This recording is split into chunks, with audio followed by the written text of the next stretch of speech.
Have you ever considered how a software tester decides what kind of tests to run? It's not random, you know. It's a strategic decision carefully crafted to ensure the quality and reliability of the software.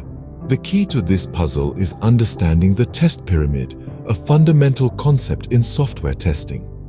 This pyramid guides testers in determining what tests to run, when to run them, and in what proportion. To unravel this mystery, we must delve into the concept of the test pyramid.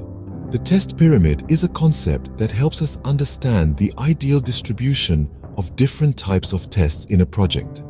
It provides a visual representation of the proportion and priority of three primary kinds of tests: unit tests, integration tests, and end-to-end tests. Let's start from the base of the pyramid with unit tests. These are the most numerous and form the foundation of the pyramid. Unit tests are designed to verify the smallest pieces of a software system, the units. They're quick to write, speedy to run, and help to catch issues early on. Next, we ascend to the middle layer, the realm of integration tests.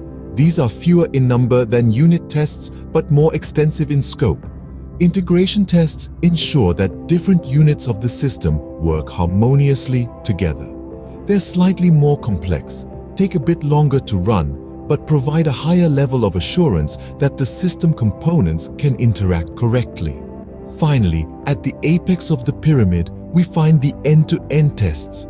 These are the fewest and the most comprehensive. They simulate real-world user scenarios and test the system as a whole. While they're the most time-consuming to write and run, they're invaluable in confirming that the system behaves as expected under realistic conditions. Each layer of the test pyramid corresponds to a specific level of granularity and has a different purpose. Unit tests are for testing the smallest parts, integration tests for the connections, and end-to-end tests for the overall functionality. However, it's crucial to realize that the pyramid isn't a rigid formula, but a guideline. The exact proportions can vary based on the project's nature and the team's preferences. The key is to maintain a balance with a broad base of unit tests, a solid middle of integration tests, and a narrow top of end-to-end tests. Remember, a well-balanced test pyramid is a cornerstone of a successful testing strategy. Now, you might ask, why do we need this pyramid structure in our testing strategy?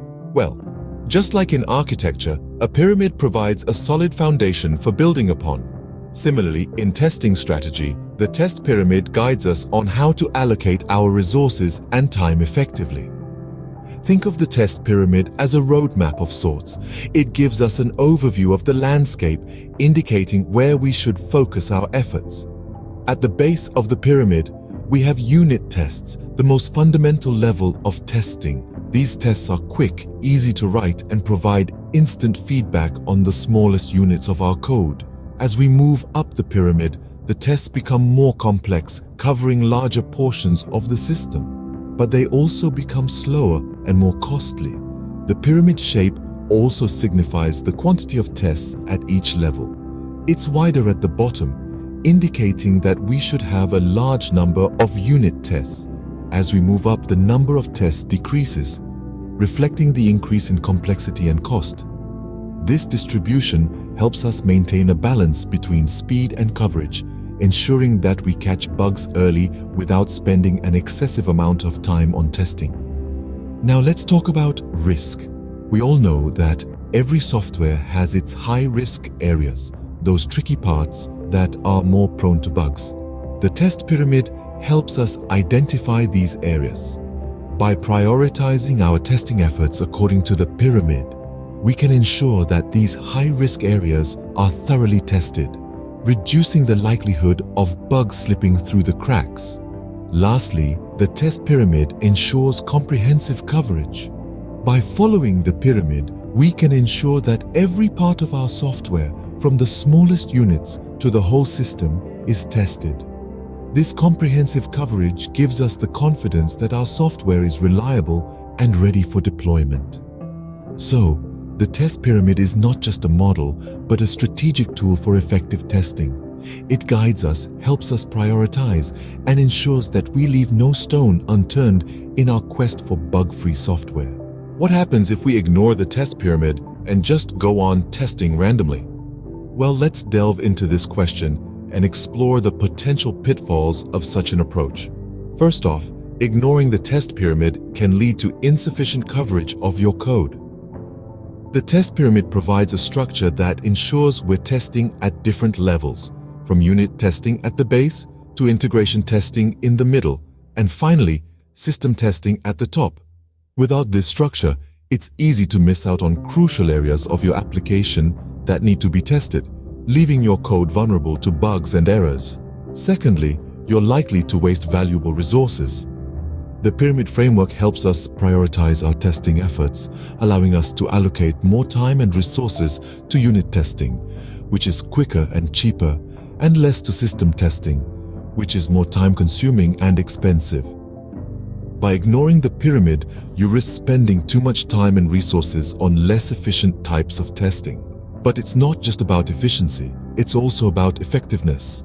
Without the test pyramid, you're more likely to miss bugs that could cause significant issues down the line. The pyramid helps us catch bugs early in the development process when they're easier to fix. Ignoring it means we might catch bugs too late when they're much harder and costlier to rectify. And finally, ignoring the test pyramid can lead to delayed project timelines. Testing is a critical part of the development process, and without a structured approach, it can take much longer than necessary. This can cause significant delays in your project timelines, leading to missed deadlines and potentially dissatisfied clients. So we see that the test pyramid isn't just a fancy concept. It's a crucial tool that helps us test efficiently and effectively, saving time, resources, and potentially a whole lot of headaches. In essence, ignoring the test pyramid can lead to a testing disaster. So, let's avoid that disaster and embrace the pyramid, shall we? To summarize, the test pyramid is an indispensable part of a robust testing strategy. It's not just a fancy diagram, it's a blueprint for building a solid foundation for your software testing. The test pyramid guides us in creating a balanced, efficient testing strategy. It encourages us to invest more in unit tests, which are quick to write and run and often catch bugs early in the development process. It reminds us that service tests are also vital, providing a safety net for catching bugs that slip through the unit tests. Lastly, it suggests that while UI tests are important, they should be the icing on the cake, not the main ingredient. This is because they are expensive and slow to run and maintain. Ignoring the test pyramid can lead us down a slippery slope. Without a balanced approach to testing, we may end up with a test ice cream cone or a test hourglass, both of which put too much emphasis on slow, brittle UI tests and not enough on quick, reliable unit and service tests. This can result in longer testing times, more false positives, and ultimately, a higher risk of bugs making it to production. On the other hand, embracing the test pyramid can bring us numerous benefits. It can help us catch bugs early when they are cheaper and easier to fix. It can reduce the time spent on testing, freeing up more time for development. It can increase the reliability of our tests, giving us more confidence in our software. And last but not least, it can make our testing more resilient to changes in the UI. In conclusion, the test pyramid is not just a tool, it's a mindset. It's about understanding the trade-offs between different types of tests and making informed decisions about where to invest our testing efforts. By incorporating the test pyramid into your testing strategy, you can ensure thorough testing and successful software delivery. With the knowledge of the test pyramid, how would you plan your next testing strategy? Let's take a moment to ponder over this question. The test pyramid isn't just a theoretical concept.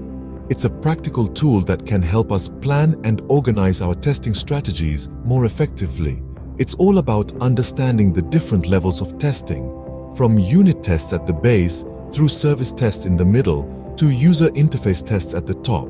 So how can we apply this to our own work? Perhaps we could focus more on unit tests to catch bugs early. Or maybe we could consider a more balanced approach to ensure complete coverage. The beauty of the test pyramid is its flexibility.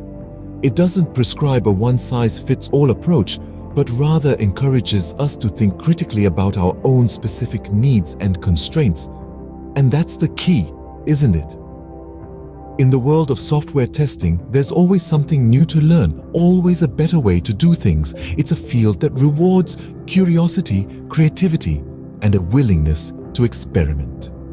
So, as we move forward, let's keep this in mind. Let's continue to learn, to explore, to adapt. Let's keep asking ourselves how we can use the test pyramid to improve our testing strategies. Remember, a good testing strategy is the one that evolves with experience and knowledge. Keep testing, keep learning,